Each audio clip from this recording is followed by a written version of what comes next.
Module 1, Introduction to Donated Property. Today you're going to understand donated property, definition and types of donated property, such as real estate, vehicles, etc., and the importance of nonprofits. Before we get into today's subject, let us not just look at what your nonprofit is. Let's look at what your nonprofit is not. Many people mistakenly think that because they have a nonprofit, they qualify for donations of money, vehicles, real estate, toys, food, what have you.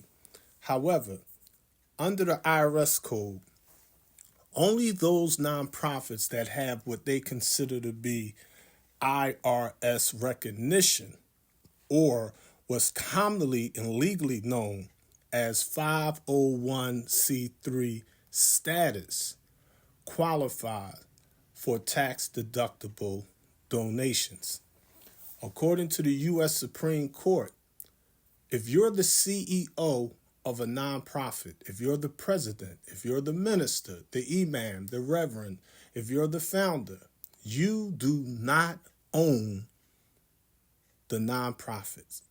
No one in the United States of America owns a nonprofit. No one in the world, internationally speaking, owns an international nonprofit known as a NGO, or non-governing organization. By law, the nonprofit itself is considered a person, meaning that if there's a problem with the nonprofit, let's take a hypothetical. Say you was driving in your car, you went through the drive-through at a fast food place like McDonald's, for example, and you spilt a cup of boiling hot coffee on your lap, and it took the skin off because the coffee was just extremely too hot. And you said, I'm going to sue the owner of McDonald's. You cannot sue the owner for that. You cannot sue the board of directors. You definitely can't sue Ronald, because McDonald's is a corporation. So all you got to do is simply sue McDonald's or Burger King or Wendy's or Giant or Wawa's or whatever corporation is out there throughout the world. That's how it legally goes.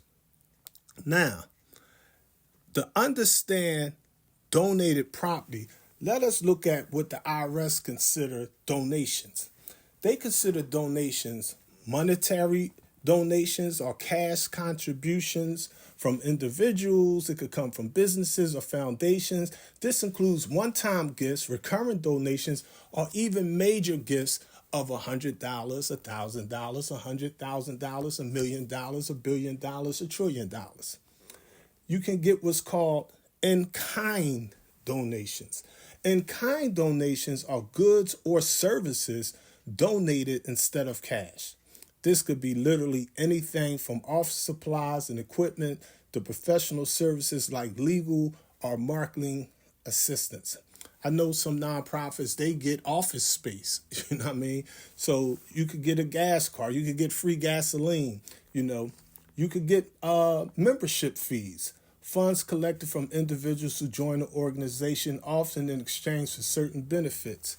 I remember a client of mine several years ago. She had a small nonprofit, but she was ambitious, and she used her wisdom and she asserted herself, and she wasn't afraid of no. So she tried, and I didn't even tell her to do this. She tried it on her own and was successful. She simply contacted Walmart and got with Walmart, was like, look, I'm going to hold this little event out in the park. We trying to help the children. We're going to have a little cookout, some music, pony rides, some positive fun out here. And, I'm going to need stuff donated. So she got donated food. She got donated trash bags and trash cans to put the trash bags in, donated ice to keep the drinks nice and cold. And most importantly, she got donated $10,000 in gift cards. So, seek and ye shall find. Ain't that what the scriptures teach us? Ask, and it shall be given. So don't be afraid to try. Now, I mean, you'll learn even if they say no. Another thing you could get is sponsorships. Sponsorships, financial support for businesses in exchange for advertising or promotional opportunities related to events or programs. Some of these things you may feel as though you don't want, you don't need, and that's fine. Now, I mean, depending on what you're organized for, what it is that your mission statement is, what you're trying to actually do for yourself and your people, focus on your goals. But you can get grants, funds provided by government agencies, foundations, or other organizations often require a proposal outlining how the money will be used. But you could get grants. You could get local grants in your county. You could go on stategrants.gov and just put in your particular state. If you're in Florida, you put in FL state grants. If you're in Pennsylvania, you put in PA state, but whatever state you in, put your state in there, and all the different little grants will come up. Now, I mean, there are federal grants that you can receive. Now, I mean, we're going to get deeper into that later on inside these courses. But for right now, I just want you to know, don't overlook federal grants. Federal grants can be very, very, very helpful for your nonprofit, especially if you're up and coming. You can hold fundraising events. The proceeds from events like galas, auctions, walkathons, where participants pay to attend or contribute. Every year you got people that walk for cancer, like where we're at out here in Pennsylvania. Every year they put the purple ribbons up on all the poles for lupus. Every Veterans Day, before Veterans Day, they come around, they put actual photographs of family members that lost their lives, in the military, so they got pictures of veterans with their names and that years served in the military. It's just no limit. I don't want you to be in a little box and say, oh, well, I'm a Christian organization. I'm Muslim. I'm black. I'm white. I'm rich. I'm poor. I'm from this side of the country. It's like, no. Think outside the box when it comes to your nonprofit, okay? Help people to help themselves. You can get bequests, donations made through wills or estate plans, allowing supporters to leave a legacy after their passing.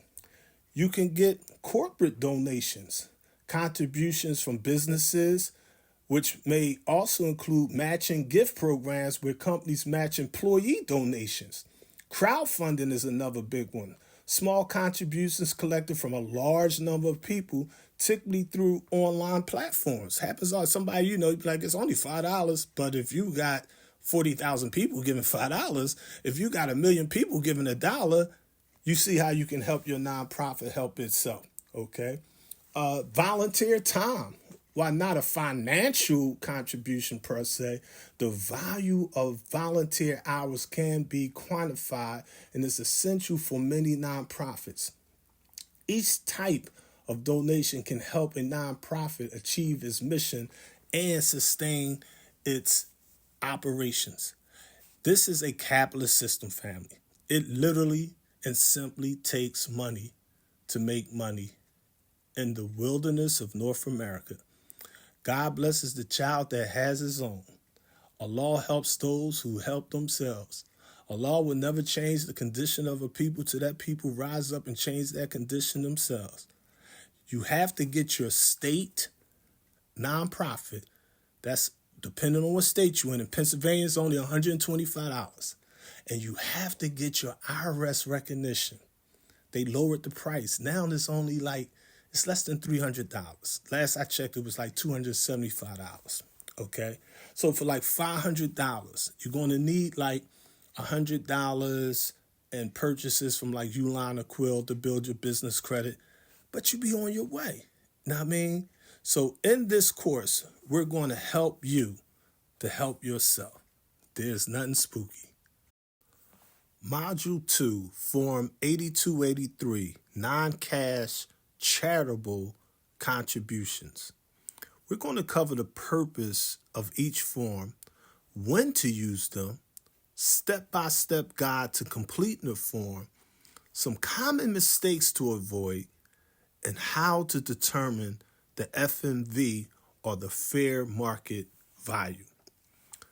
First, what is the purpose of this 8283 form? It's known as a non-cash charitable contributions. The IRS basically says, and I want to quote them, attach one or more forms 8283 to your tax return if you claimed a total deduction of over $500 for all contributed property. Okay, so say you donated some used clothing, like say one of the things me and my wife do, we do a lot of little charitable stuff. Like we may have extra canned goods or whatever, so we'll donate stuff to the food bank. We always got extra clothes or whatever the case may be. You know what I mean? It's like, okay, we'll take and donate stuff to the Goodwill. I always have a million things that I no longer necessarily need, but other people could use it. One person's junk is another person's treasure. And, on weekends, we go out and we help feed the hungry, the poor, and things of that nature there. We volunteer our time and our little extras here and there. Now, personally, we don't ask for a written acknowledgement because it's not hurting us. It's like if I donated, say, a substantial amount of cash to someone, to an organization or something of that nature there, I would expect to get a written acknowledgement for tax purposes. But if it's something small, it's like somebody I really don't even know, I'm just giving them a couple of dollars. We're just giving away some bags of summer stuff, spring stuff, some old furniture, electronics, whatever. It's like, all right, we don't want anything in return. We don't want a tax deduction for it. But some people do. And you have the right to get it. And if you donate books, you could get a tax return. If you donate cosmetics, cleaning supplies, food, anything, your vehicle, real estate, a yacht, a boat, fishing rods, hats, gloves, boots, sneakers, whatever, jewelry, anything can be a tax write-off when it goes to a recognized 501c3 non-stock nonprofit. It's important that you understand the distinction between a state nonprofit and a federal nonprofit. The state nonprofit is where you get your state charter from, basically the secretary of your particular state.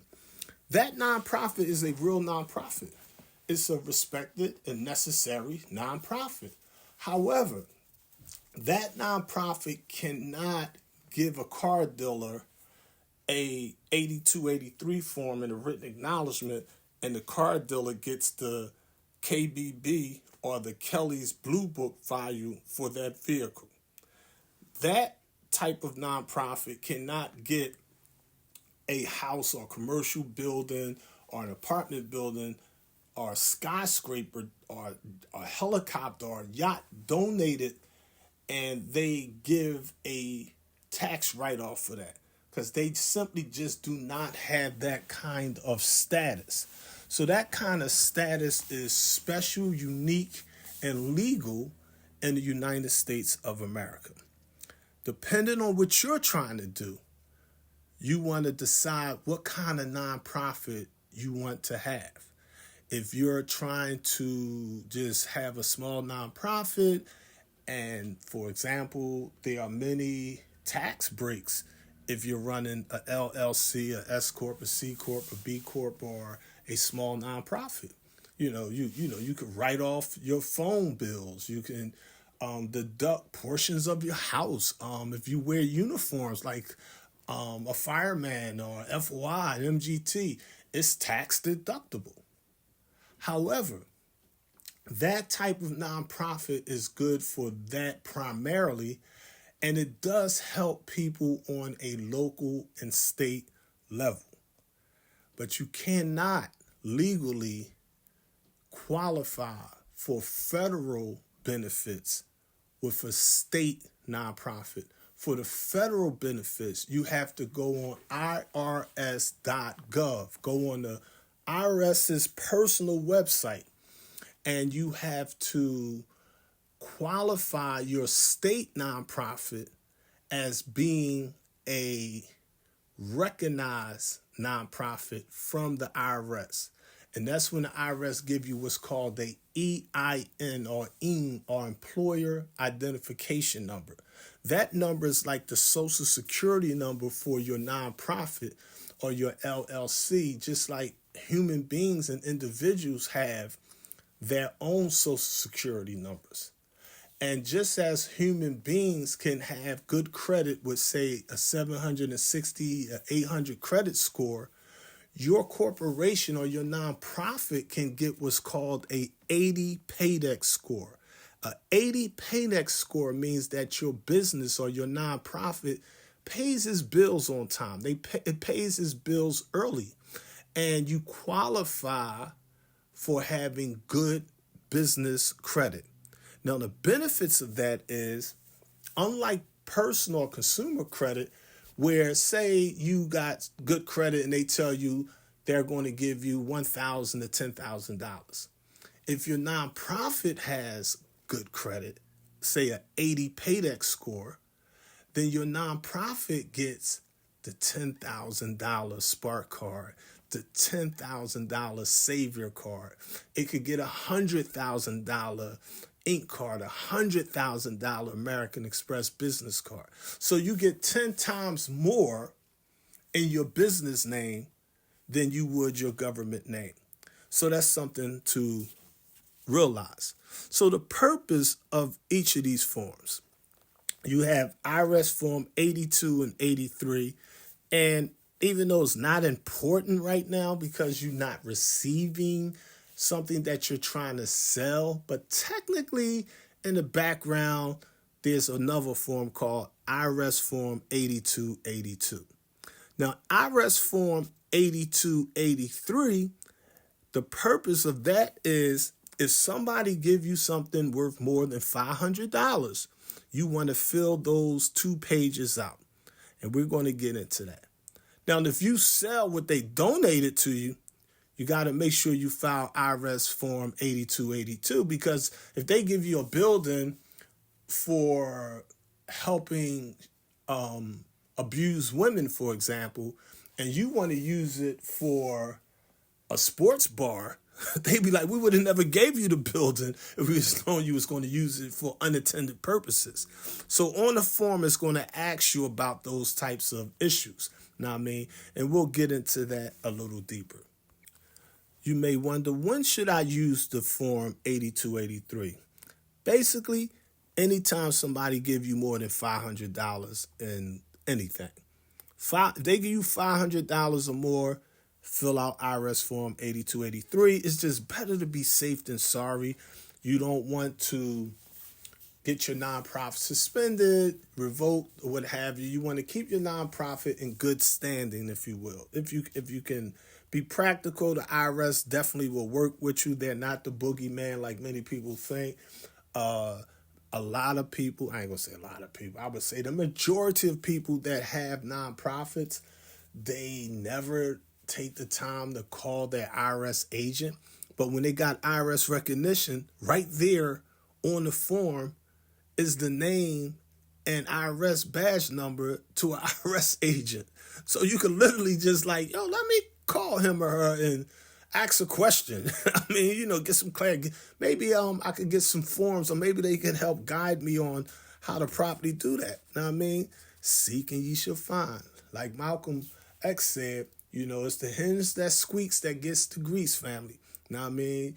Asking it shall be given, knocking it shall be open unto you. It's nothing spooky but our interpretations and applications. So it's important that we use that. Now I'm going to take y'all step by step through the guide to completing the IRS Form 8283. Now keep in mind, when I do this, I'm doing it in a hypothetical sense, meaning If you was to get 10 different donations over $500, you would have to fill out 10 different 8283 forms. I mean, they would literally just be totally different, family. I mean, but let's keep it simple. Let's as the military say, KISS. Keep it simple, stupid. I'm not calling you stupid. I'm calling myself stupid in the sense of, if we do not take and apply what we know, we're using ignorance. If we're coming with our cup already filled up and we're not willing to listen, we just want to hear. I mean, we think we know. We think we could just look at a YouTube video and be like, oh, I could do that on my own. And then I'd be like looking and I'd be like, okay, you got your nonprofit with the state. You even got IRS recognition. Okay, all right, I see you. All right, plan. And then I see you a year later, 5 years later, 10 years later. You ain't get a grant. You ain't get a car. You ain't got a house. You ain't got no money in the bank. You got all this wisdom in your head, no money in your pocket. The message is saying you're wise in your own eyes because you don't know how to make it happen because you're too arrogant. Humble thyself. Seek wisdom. One of the things the supreme scientists used to do, the messenger teaches us, is that, Master Fard Muhammad's father used to travel all over the planet Earth, and the messenger said he would spend great sums of money and buy wisdom and bring it back and teach it to his son. We got a principle here. I mean, see, a lot of people don't understand that science. I mean, it's like if it's knowledge, you want to get that. If it's something that can benefit you, you want that information. Just this morning, I learned from this survivalist, a survivalist that I don't even know. Now, I mean, he basically was showing, like, if you stuck in the snow, dig down to the hard ground. Don't dig down the mud and nothing like that, but dig down to the hard ground. And he was showing how to basically survive out in the elements, out in the wilderness. Now, I mean, that knowledge could literally save my life one day. That knowledge is valuable to a person that applies it. So you want to appreciate information. The scriptures teaches us, my people are destroyed because of a lack of knowledge, family. I mean, we really just don't want to see the truth, hear the truth, nor speak the truth. And often we let our ego, envy, and jealousy, come into play. And as opposed to trying to get information that could be beneficial to us in the long run, we want to take the shortcut. And it simply just don't work. I mean, not nowadays. All right. So if I was filling out for one of my clients and I was to give them a sample non-cash charitable contributions filled out IRS form 8283. And those of you that are clients of mine know what I'm talking about because y'all got it already. I mean, however, I'm going to explain this here. On the first line, you put the name of your nonprofit incorporated. The identifying number is basically your EIN number, your employee identification number. Don't put your personal social security number there. Put the IRS given and recognized employee identification number right there. All right. Where it says Section A, donated property of $5,000 or less in publicly traded securities.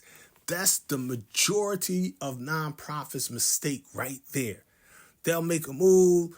Their grandmother donate the house to them. Their homie donate a car, and they give them the paperwork, and they file it, and they don't hear nothing from the IRS. The IRS don't send no treasury check with the Statue of Liberty on there, with them digits on there, with the money. You're not getting nothing. You're doing it wrong.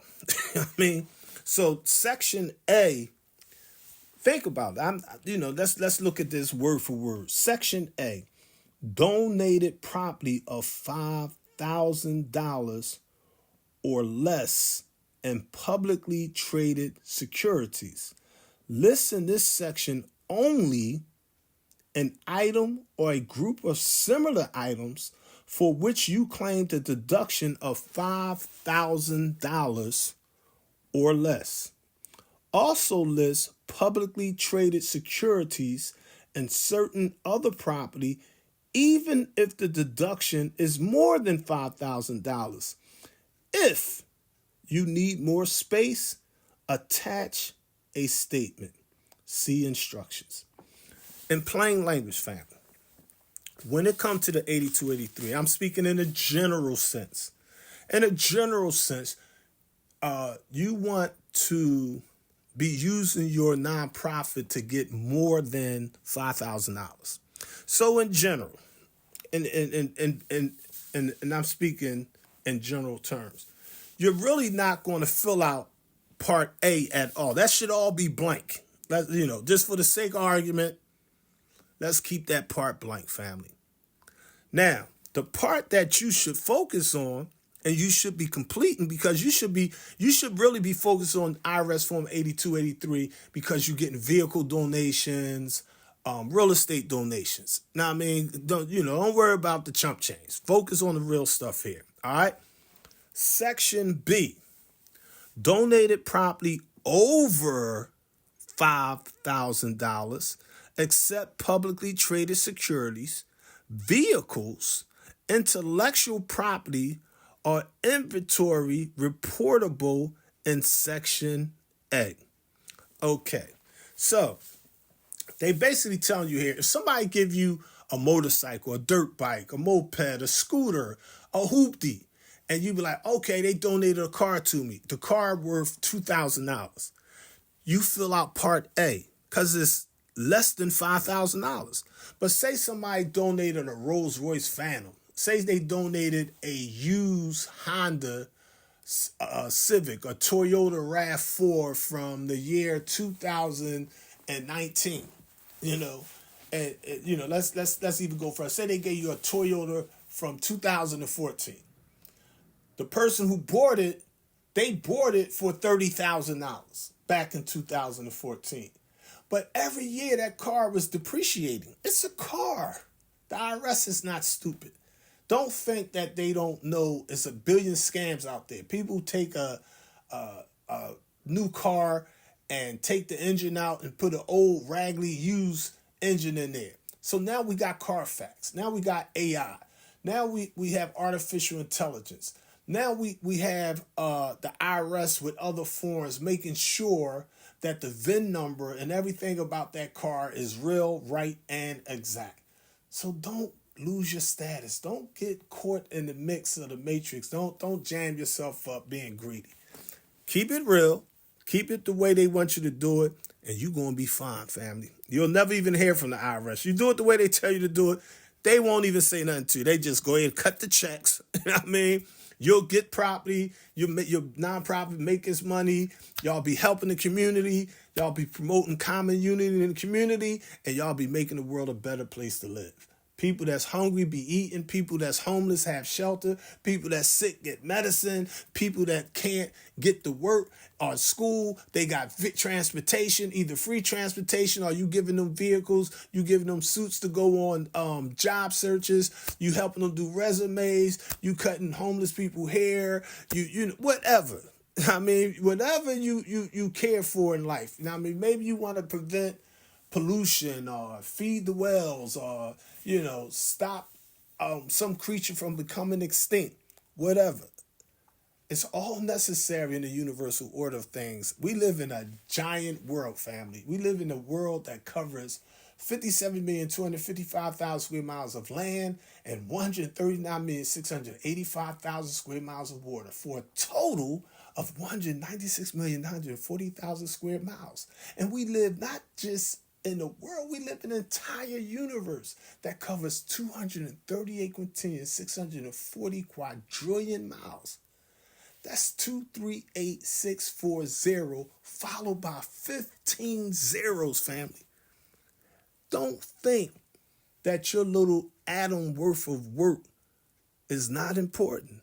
Every atom in the universe operates as a unit and produces one word, the universe. Cum, be, and it is.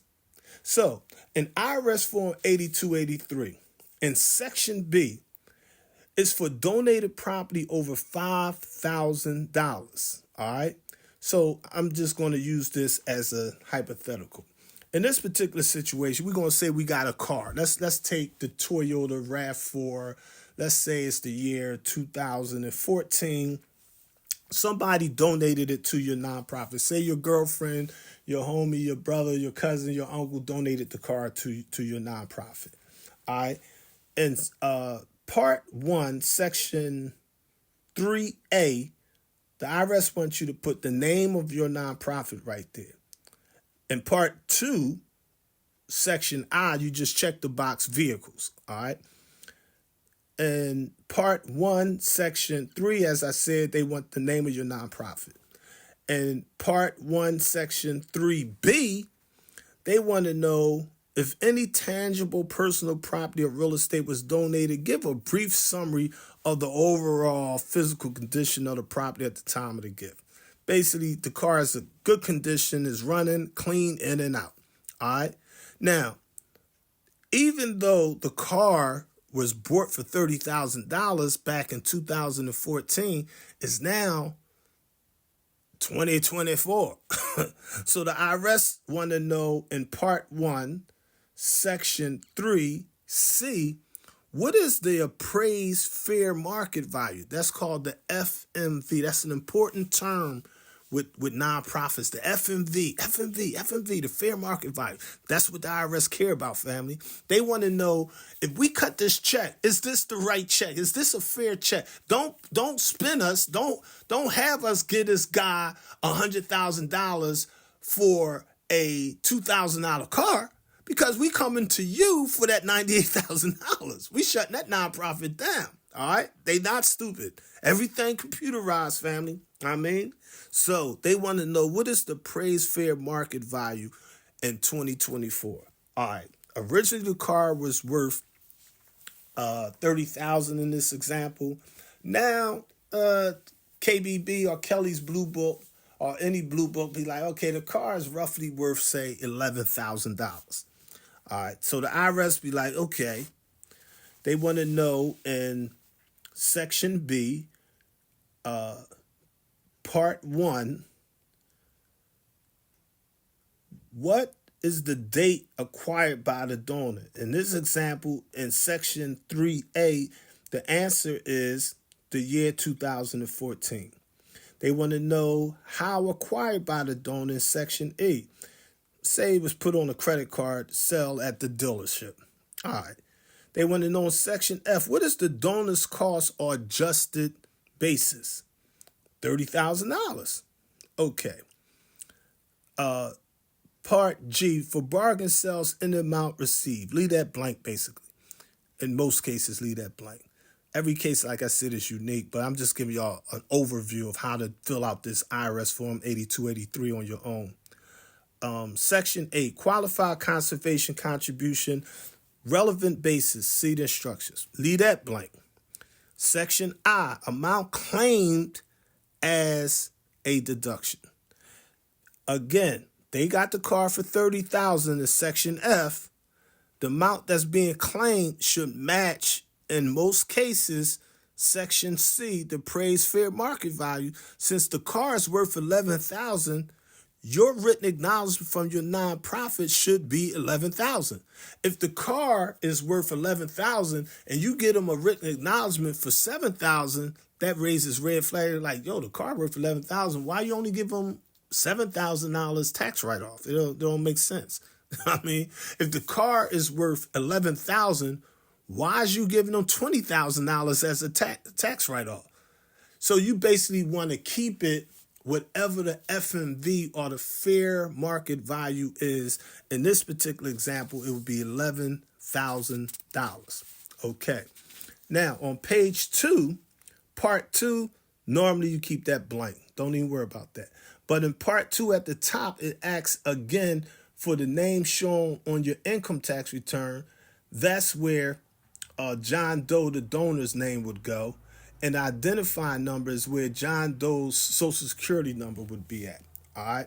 That's the donor right there. That's the name shown on that tax return, if you will. The most important part on page 2 is 2 parts. I'm going to cover both of them. Step 1 is part 2, 5A, B, and C. In general, is there a restriction, either temporary or permanent, on the donor's right to use or dispose of the donated property? Answer, yes or no. No, no, no. B, did you give to anyone other than a donee organization or another organization participating with the donee organization in cooperative fundraising the right to the income from the donated property or to the possession of the property, including the right to vote donated securities, to acquire the property by purchase or otherwise, or to designate the person having such income, possession, or right to acquire? Of course not. Answer, no, family. Part 5C.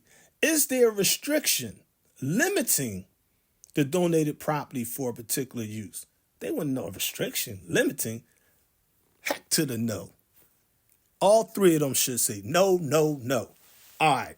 Now, part 5 at the bottom of the page is, I'm not skip over this part because we're talking about a car, so this part really don't matter.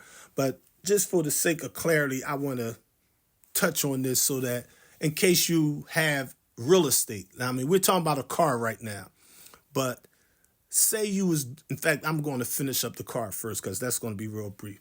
Part 5, donee acknowledgement. All right. This is the part where the person, such as you, that has the nonprofit, if you have whatever board position in the nonprofit, you may be the CEO, the chief executive officer, the minister, the imam, the reverend, the guru, the sheikh, what have you.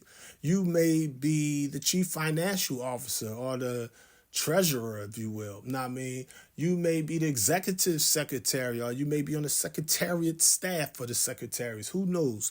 But if you have authorization to sign checks and operate in the name of that nonprofit, you can fill this out. It doesn't have to be filled out by one person in a nonprofit, but it should be known by all the board members of that nonprofit, whether it's one board member or 10 board members. All right. Now, basically, part 5. Does the organization intend to use the property for unrelated use? Yes or no? Answer, check, no. Name of charitable organization, that's the donee. That's DONEE. That's the nonprofit. So there you put not your name, put the name of the nonprofit. Under that, put the address of the nonprofit. Now listen, family. Some nonprofits use post office boxes, whatever. Put the address there, not a P.O. box. Not a P.O. box that got a street address either. It's 2024. All they got to do is just go online there, look at it, be like, oh, that's a UPS building or whatever. It's better to simply use your address. I wouldn't care if your address is to the projects, to an apartment building, to your grandma's house, to your wife, your uncle, your baby mama, your own home. Put a home address on there. All right, so put the home address, the city and state and all that, the zip code, where it says employer identification number. That's your EIN number, your employee identification number. That is not your social security number. Put the EIN to your nonprofit right there. Put the city, state, and zip code under that. And you, as an authorized officer, you put your signature there. Don't type it. Just take an ink pen and sign that with black or blue ink. All right? Whatever your title is, it could be minister, it could be chief financial officer, it could be founder, it could be president, whatever. They don't care. Know what I mean? And you put the date that you filled this out in that last box. And those are the actual step-by-steps of how you fill out IRS Form 8283. Now, those of you that got with me and went on my website, noireport.online, and you scroll down and you looked at that business section, and you was on there shopping around, and you seen these courses. You was like, oh, let me get with Minister Alif on this here. He seemed like he got some good information on this, and you seen on there, oh wow, unlike other people that's charging me up, he's only charging me $300 for all this information. I'm giving up like 25 separate joints. I'm giving up 25 separate modules, family, on this nonprofit stuff to put you down. In addition, I take and actually design for you your pamphlet. Now, don't panic. A lot of people, they don't understand. I'm the type, I'm going to always give you extra. So the first thing I'm going to do is give you what they don't want you to know. See, I'm giving y'all shortcuts. Let me go in the secret vaults for a second. Now, give me about 10 seconds. Okay, I just went in the vaults, family. Now, the reason why knowledge is power is because in computer language, in computer science, those of you that study computers understand that data does not become information until it goes through a processor. Without the processor, you just got binary code, 0, 1s, and you're not going to understand it. It's mumble jumble. I mean, so what your brother did, I took and did the hard part. See, I like right now, I'm just looking around my office. I got 1, 2, 3, 4, 5, 6, 7, let's say literally hundreds of books in here. Out of these hundreds of books, I read 100% of them at least one time. Some of them 10, 20 times. All right. One of the books that I did the hard work on so that you don't have to do it is I purchased back in the day. Let me see when I got this book. This is way back in the day. All right. Yeah, I got this book 25 years ago. I've been sharing information for 40 years, fam. I got this book 25 years ago. It was a national bestseller from Martin Kaplan, certified public accountant, and Naomi Weiss. You know, this is before AI and like certified CPAs don't go to school for that no more. Please, it's like you don't even need them no more. The software changed the game, but they did the hard part. They did the research. So since they did the hard part and they did the research, I was like, oh, I absolutely going to give them some money because I want to take the shortcut. I want them to put me down with the information. So instead of me having to go study all the college courses and take all the classes and do all the hours of work and tests that they had to go through, it took them, say, 8 to 14 years of study. They took and gave it to me in like 4 hours. They put it in a book. They called the book What the IRS Doesn't Want You to Know. A CPA reveals the tricks of the trade, the latest IRS weapons, the 18 biggest misconceptions taxpayers have about their returns, what forms you shouldn't and should fill out, how to hold on to more money, what the tax prep guides don't tell you. So this game right here, family, as we say in the hood, I mean, you ain't got to go order all these books. You ain't got to read thousands and thousands of pages. There's over 285,000 IRS tax laws and rules and regulations and code. You ain't got to go study all the mumble jumble. I studied all that mumble jumble. I mean, most of it. And what I'm doing is I'm condensing it and giving you the simple, easy way. So that's why it's like for my courses, it takes time, effort on my side. It takes money. You know what I mean? Like one of the things you get, I'm going to put y'all down with this. All right. Those of you that is in the nonprofit sector, I used to teach it years ago. But the game changed. You got to stay up to date with all this information, too, because the game is always changing. I recommend you go on to irs.gov. The IRS have free newsletters. You could get them daily, weekly, whatever. I get the IRS newsletters every single day, because the laws and stuff is always changing. So I got to stay up to date with the information. I mean, I want to give y'all some stuff that's obsolete. I mean, but back in the day, I was teaching people yo, there's two important books out there. Now, I mean, foundation directories. Back in the day, these two books, hardback, physically brown canvas books. Reason I know, I bought both of them. Each book costs over $400. So I paid $800 for two books and brought the data to the hood. All right. That game didn't change. The foundation directory is now owned by another company. Another company came in and they're way more sophisticated, way more better for us, made more easier for us. That company, you can look them up, it's called Candid. Candid,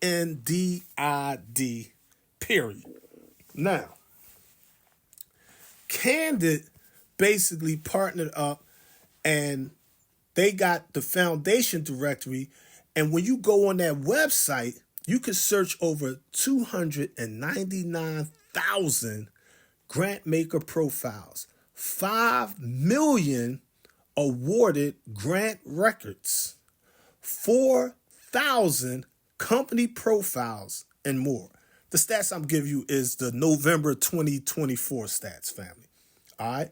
Nonprofits and individuals seeking funding, scholarships, or fellowships can find and connect with funders.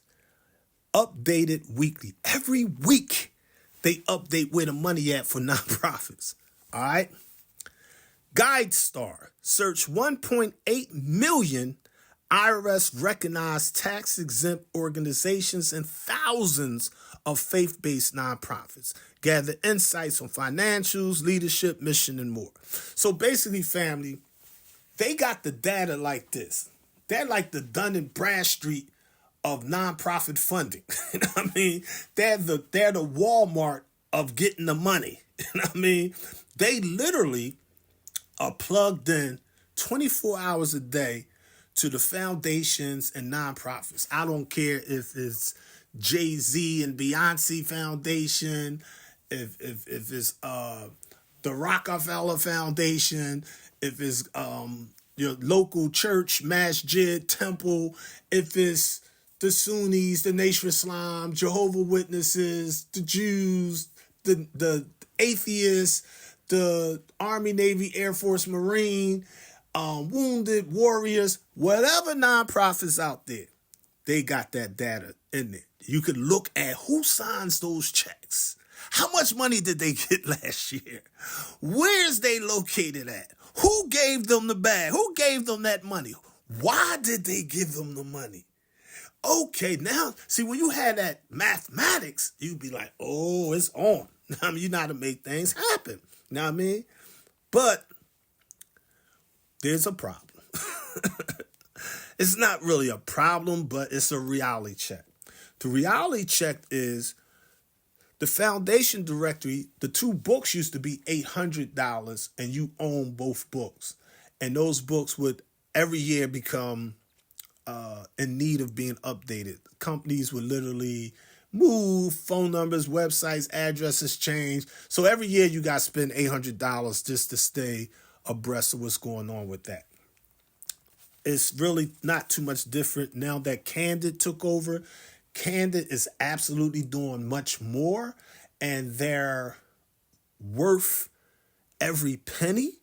So making sure that those of you that sign up for my course, and remember, you're only giving me $300, but just to give you an inkling of what it's costing on your brother's side, most of all is my time and effort and research. Like my wife be like, "Oh, what you doing?" I gotta get up and go do some work. Let me go do this work. Now I mean, and she be like, "Boy, I'll work 20 hours a day, like a workaholic, 7 days a week, because I want to be tops and modern." Now I mean, I'll be on my A game. If you hear me teaching on something, I know what I'm talking about. Trust me. I mean, now part of that is the foundation directly online. You can go on the foundation directly online. Like say a client, I'm just using this hypothetically. Say I had a client that's from Camden, New Jersey, and one from Los Angeles, California. They give me the $300. Part of their mailing package that they get, not only do it have all that, like that, how to just simply email different journals and just send a PDF that I formed for them with all that information in there, in-kind donations, how to get vehicle donations, real estate donations, cash donations, government grants, government contracting, whatever. Know what I mean? But part of that package includes the foundation directory for 2024. So they get up to the minute real time listings, meaning I physically send them a minimum of 40 different grants in their particular city and state. So if they're in Camden, New Jersey, they get 40 2024, like it's November. They would get 40 November 2024 grants that's available only in Camden, New Jersey. If they in Los Angeles, California, they would get over 40 grants or plugs that's only available in Los Angeles, California. All right, that's just part of the package deal. So it's worth its weight in gold. I mean, but some people take and be like, oh, he put me down. Oh, all I got to do is go on FDO, the Foundation Directory online. And they go on the Foundation Directory online. Boop, boop, and they can't get the information because the Foundation Directory online is like, yo, yeah, Alif getting the data, but that information he's sharing with y'all, he's paying us every year. It costs, quote, $1,499 a year to subscribe. Every year I got to get them another $1,500. See what I'm saying? But I get on the $1,500 to break that data down to share with you. So if you're in Philadelphia, Pennsylvania, or you're in Brooklyn, New York, or you're in Mississippi, Tennessee, Iowa, Pittsburgh, PA, wherever you at, I go on the Foundation Directory online and I put in your address in your county, in your city or state, and I look at all the math, look at the data. I look at all of the people that gave the money already. Be like, oh, okay, the number one thing they fund, they don't care about certain stuff, but they care about stuff more than others. They really care about education. You know what I'm saying? So you may be focusing on helping brothers and sisters that came home from the belly of the beast in prison. They be like, we don't care. You be like, I'm trying to help the cancer patients. They like, we care about education. We care about people learning so that they can help themselves, help others. They care about different things. And if you look at the chart and see the stats, you be like, oh, they giving out 10% of the money for this, 22% for this. They giving out 68% of the money for this. And then you know how to do your emails and do your solicitations and know how to come at them and ask, because Now you dealing with actual facts and not mythology and spookism. You dealing with reality. You dealing with logic. You dealing with common sense. You transforming the data through a processor, brother Minister Alif. And that processor is turning it into useful information. Knowledge is power, family.